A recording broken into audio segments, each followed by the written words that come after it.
எப்படி கண்டுபிடிக்கிறதுனா, யாருமே உங்களோட இன்வெஸ்ட்மெண்ட்டை சொல்ல மாட்டாங்க.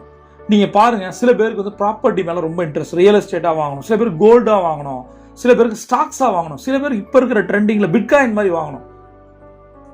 அவங்க தான் உங்களோட இன்வெஸ்டர்ஸ். யார் வந்து முதலீடுல ஆர்வம் காட்டுறாங்களோ அவங்கள்ட்ட பிட்ச் பண்ணி பேசுறது தப்பே கிடையாது. ரெண்டு விஷயம் தான். நீங்க பிச்சிங் அப்படின்றது உங்களுடைய பிசினஸ், உங்களுடைய ப்ராடக்டா சர்வீசஸை அடுத்தவங்கள்ட்ட சொல்றது. The word called pitching, right? Business pitching தெரிஞ்சா நீங்க பெரிய ஆள் ஆக முடியும். இப்ப நீங்க சொல்றீங்க, இதுல என்ன எதிர்பார்த்து சொல்லணும்னா, ஒருவேளை அவங்க இன்வெஸ்ட் பண்ணலன்னா அவங்களோட ரிலேஷன்ஷிப் அஃபெக்ட் ஆகக்கூடாது. அது தெளிவா சொல்லணும்.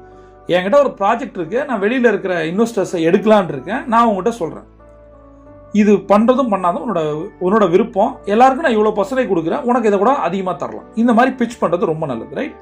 அவங்க எக்ஸஸா வச்சிருக்க காசு தான் நம்மள்ட்ட கொடுக்க போறாங்க. அவங்கள வந்து நம்ம இன்செஸ்ட் பண்ணக்கூடாது. நீ லோன் போட்டு கொடு, நகை வச்சு கொடு, ப்ராப்பர்ட்டி டாக்குமெண்ட் வச்சு கொடு, இதெல்லாம் நம்ம சொல்லவே கூடாது.